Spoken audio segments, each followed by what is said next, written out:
Henry, Henry. Why must I beg like a child? Because you are a child. No, I take that back. Most children would have a better sense of values. Henry, I haven't been to town in 3 weeks. I can't live like this. I feel like a prisoner.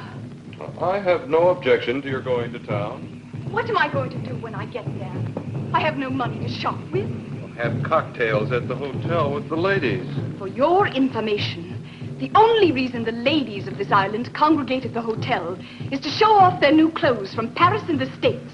Then you're better off not going to town. I didn't come here to enter my wife in a fashion show. I'm trying to run a plantation. You're missing the point, Henry. I'm not interested in competing with the rest of the women. It's as much my money as it is yours. And I have a right to spend it any way I like. You might as well save your breath, Louise.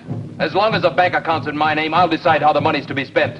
I won't let you sacrifice our future. Our future? Oh, that's funny. Oh, that really is, Henry. My husband, the funniest man on the island. I have so many little anecdotes. Such perfect cocktail conversation. What a pity I can't share them with the ladies. Louise, that's enough. No, it is not enough. You crack your whip and expect the world to snap to attention. Well, there are some things even you can't control, Henry. And one of them is our future.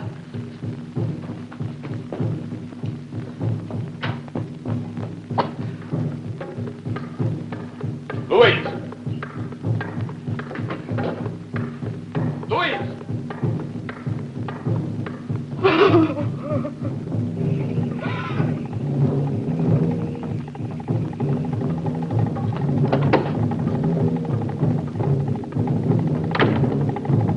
Louise?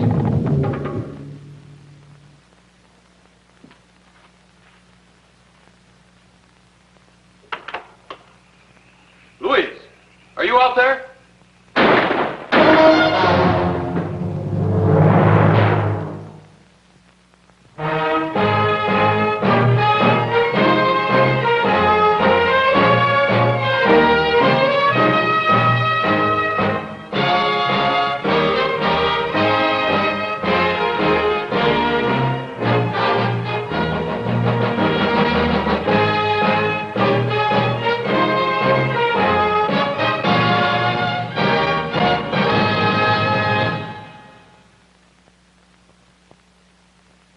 I'd read about the murder of Henry Gibbons, but it was the furthest thing from my mind.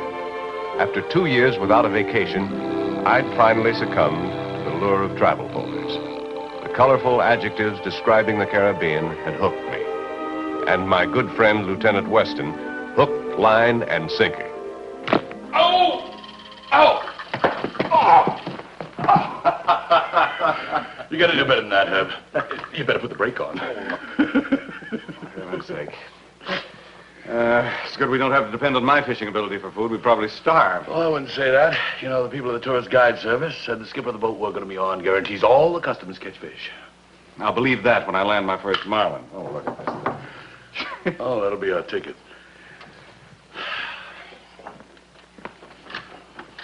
Mr. Maris? Well, hello. No, I'm John Weston. That's Mr. Maris there. Mr. Maris? Yes. I'm Madeleine Giraud from the Tourist Guide Service. Oh, about our boat reservations. No, Mr. Maris. That is not why I'm here. I recognize your name when I saw it on the reservation list. I was in the United States a year ago. I read in the newspapers how you help people who are in trouble. Go on, Mr. Ruth. Please, would you read this? Oh, I read about the Gibbons case. Then you know the police have arrested my friend, Louise Gibbons. Yes? Mr. Maris, Louise could not have killed her husband. Mr. O, excuse me for being blunt, but Mr. Maris and I are on vacation. We don't intend to do any work, not any. I'm sure you understand. Yes, but what I read... Mr. Maris, please. How can you enjoy your vacation when an innocent woman is in prison? Well, what makes you think that she's innocent? I mean, beside the fact that she's your friend. During the night of the murder, Louise and Henry quarreled. But they were always fighting. Everyone on the island knows this. Is that why the police arrested her? Partly. You see, during the quarrel, Louise became terribly angry. She took Henry's gun, but at the last moment, the thought of what she was about to do frightened her. She threw the gun away. That's her story. No wonder they locked her up. But that is the truth. There is a pier in the plantation. She ran to the end of it and threw the gun out into the water. And while she was away from the house, someone killed her husband? Yes. Herb. Did anyone see her throw the gun from the pier? No. But that is what she did. She would not lie to the police. You'd be surprised how many people do. Miss Giroux, I suggest you find a local attorney, one who is more familiar with the laws of evidence in this part of the world. Our laws are not so different, and injustice. It is the same everywhere. Goodbye, Mr. Maris.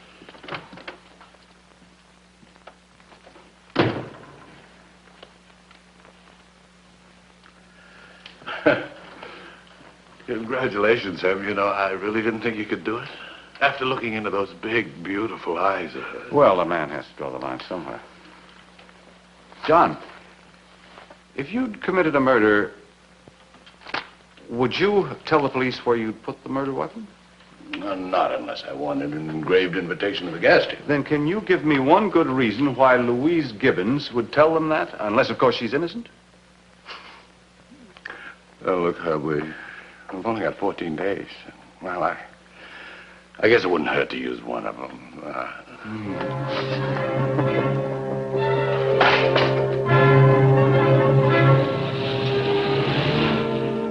It was the shock of feeling cold steel in my hand. I was afraid that if the gun remained in the house, someday I would use it. So you ran from the house and threw the gun off the pier. How deep's the water at the end of the pier? I'm not sure. It was dredged several years ago, so that the cargo boats could come in and take the plantation produce to market. Mrs. Gibbons, I understand you didn't get along too well with your husband. Henry wasn't what you would call a spendthrift, Lieutenant. Whenever I needed money for a dress, to have my hair done, even for personal articles, I had to beg for it. The bank account, like everything else, was in his name only. Did your husband have many enemies? There were few. What successful man doesn't? But nobody that would want to kill him. What about the people that worked the plantation for you? Henry was the owner. He was respected. They took his orders, all except... Yes? Well, it's not important. I was going to say all except Claude Germain, the overseer. Did your husband have trouble with him? Well, Claude came with the place when we bought it 4 months ago. He'd been there for over 6 years. His ideas were different from Henry's. And Henry wasn't content to be the gentleman farmer. He wanted to supervise everything himself. And the more he did, the less Claude felt he was needed? He was very unhappy. He had an idea that Henry wanted to let him go. Although, I don't know why he should worry. Claude's good, knows his job. He could have got work on any other plantation on the island immediately. Now, what about the gun, Mrs. Gibbons? Was it loaded when you took it from the desk? Why, I don't know. I didn't think to look. Well, we'll find out in a couple of hours. The diver's going after it. And for your sake, Mrs. Gibbons, I hope he finds it.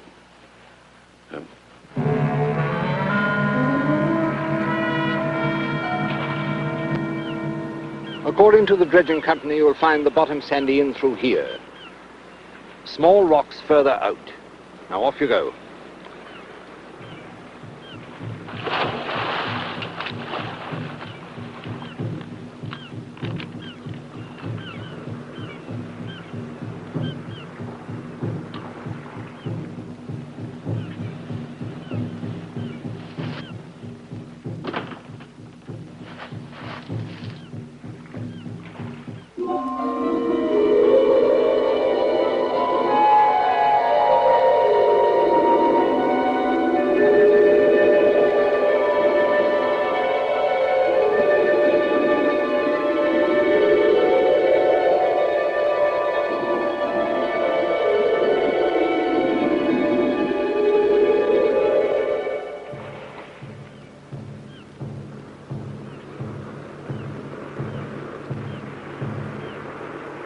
Inspector, why the drums? What is it, a celebration?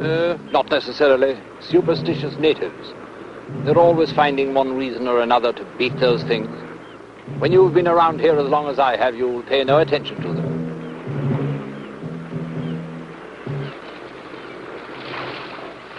Herb, look, I think he's found something. He has the gun.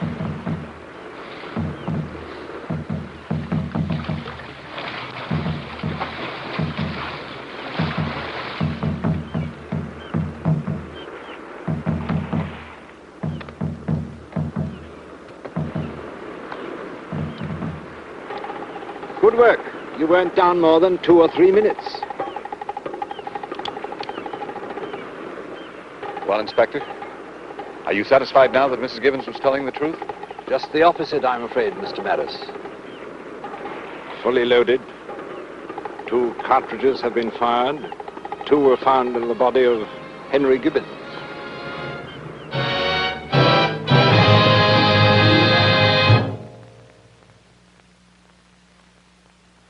By morning, there was no doubt that the gun found in the sea beneath the pier killed Henry Gibbons.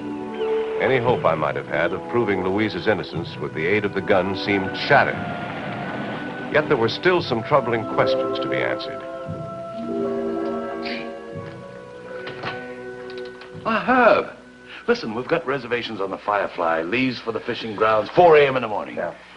Oh, come on now, Herb. You're not going to let this thing spoil your vacation? Too simple. Why would she tell the police where to find that gun? Who knows? Look, they ran a ballistics test, didn't they? And the gun proved to be the murder weapon. Right.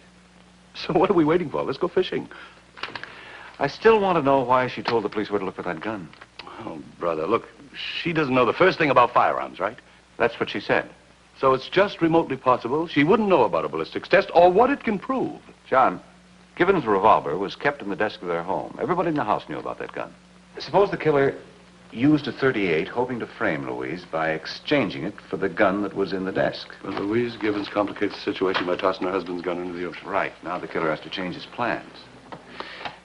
Now he has to make certain that Louise leads the police unwillingly to the murder weapon. So he throws it off the pier, making sure it'll be found first. Oh, that's a very good theory, Herb, but all you got to do now is prove it. Now, there's a chance I can, providing he didn't take the gun out first before planting his. Herb, where are you going? To find out how far a girl Louise Gibbons' size can throw a .38 caliber revolver.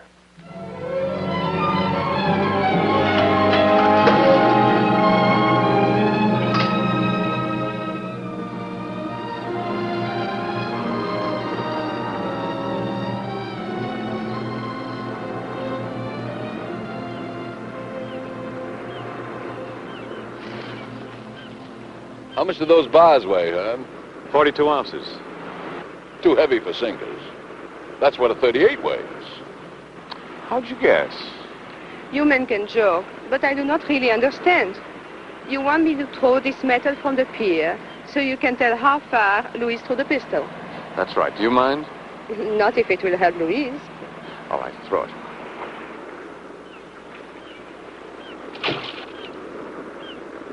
Hey, pretty good. See where it landed, John? Good 8 yards beyond the spot where the diver found that gun. One more, Mr. Rube. Just so we can be sure. What does it mean? Just the natives? But they do not beat the drums without reason. Sometimes to celebrate the birth of a child, or a death. Sometimes to give a warning. But always there's a reason. Well, we better hurry up. It's going to be dark in another few minutes. I will throw it, Lieutenant, now.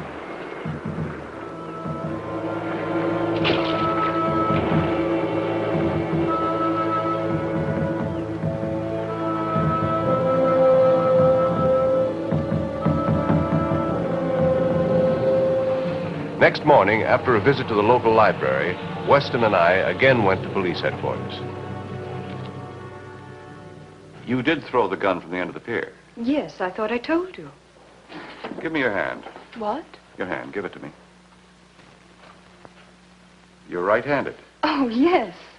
Unless she was facing well to the right, the gun would have gone straight out from the pier. It could be somewhere among those rocks that Daniels mentioned. Oh, I hope so. So do I. I want to go fishing. Mrs. Gibbons, did your husband ever had a serious quarrel with the natives? Did he ever break a native law or superstition? Oh, no. Henry knew better than to interfere with their beliefs. Did he know the local Hung-An or voodoo priest? How did you know about our Hung-Ans, Mr. Morris? We did some research at the library. Oh. Well, every native community has its own Hung-An. Henry was on the best of terms with Mama Katu, the voodoo priestess who lives at the plantation. Whenever she needed anything for the sick or needy, she came to Henry, and he never refused her. This Mama Katu, does she control the drums and the messages they send? Yes, I believe so. Were the drums beating the night that he was killed? Why, I don't remember. I've become so used to them. Is it important? Well, it could be. It depends on the message they carried.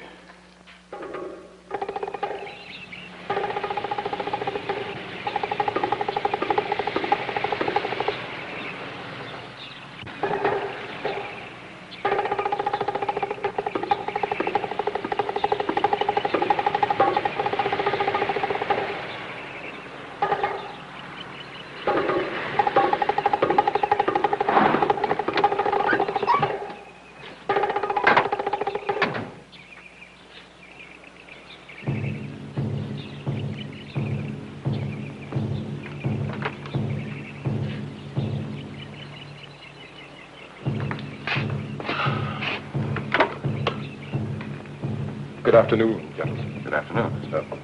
Mr. Maris? Yes. You're Justin? That's right, sir. Miss Giroux called. She told us you were coming and suggested we give you our full cooperation. We? That's right, sir. The other servants and myself and Mr. Germain. I see. What are those drums beating for? They carry a message, sir. What kind of message? I do not know, sir. I do not know about the Voodoo Society. Would you know where we could find Mama Katu? No. No, sir.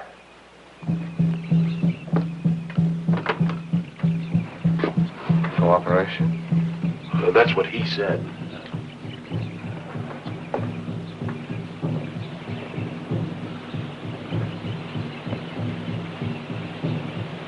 Mr. Maris? Mr. Weston? I'm Claude Germain, the overseer. There is anything I can help? Yes, Mr. Germain. Where can we find Mama Katu? Well, she's probably in the jungle, standing over the drums. But, why would you like to see her for? Well, I thought she might interpret the drum's message for us. Oh, it's a simple one. They're trying to get the gods of justice to free Mrs. Gibbons. Do you think they'll succeed? You're the lawyer. I'm not. I just work here. Now, if there is anything else I can do before you go back to town? Not at the moment. We'll just take a look around. Suit yourselves. You know, Herb, I wonder why he went to all the trouble of learning how to read those drums. It's funny, I was just wondering the same thing. Well, let's get the gear. I can change in the house.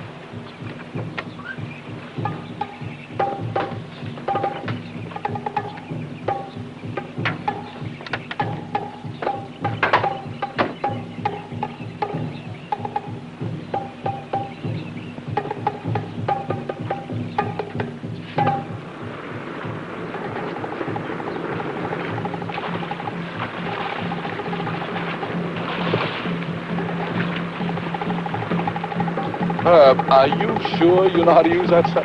According to the band I rented it from, all I have to do is remember what he said. Oh, fine. Well, do you suppose they're waiting for an answer? John, there in the brush. Who or what was that? She's wearing voodoo charms. Suppose that's Mama Katu? Come on.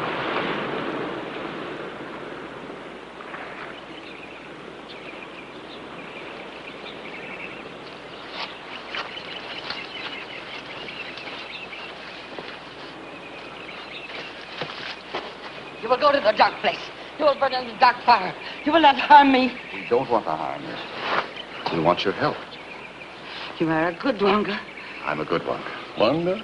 Spirit. It's the diving deal.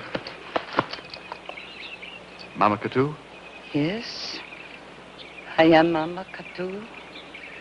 How can I serve you? Is she kidding? Mama, was Monsieur Gibbons your friend? Yes. He tried to be a good man. Do you know who killed him? Yes. But you are a great Wanga. What you come to Mama Katu? Don't you know all things? I'm testing you, Mama. Who killed Gibbons? The one you suspect. The ones who come in the dark. The evil ones. Oh, wait a minute. Mama Katu, Gibbons was shot. A bullet pierced his heart. Yes, because he did not know about the intruders who come in from the sea in the dark when the battery calls. When the what? The battery. Somebody up there has good eyes. When the battery calls, they come from the sea? We. The evil ones in the dark. How many? Who are they? The evil Wangas. The evil ones. The evil Wangas. John, let's try for that gun.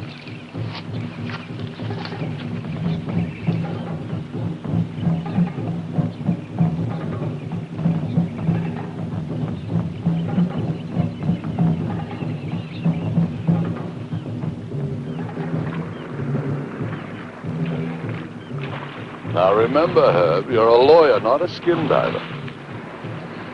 Word is getting to me.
I'll take that.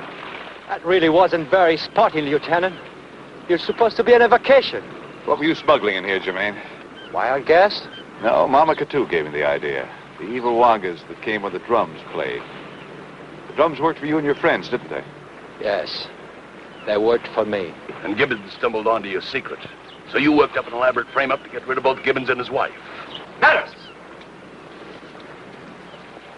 Well, I thought I'd be one-upping you, but you beat me to him. How did you know? Oh, the usual routine.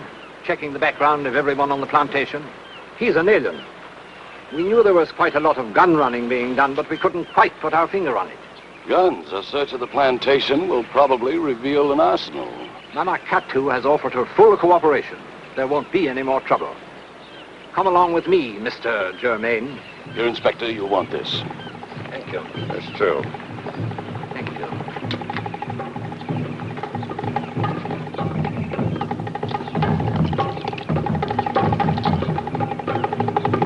Herb, what's he doing? Putting the gree-gree on him. If the chair doesn't get him, the Wangas will.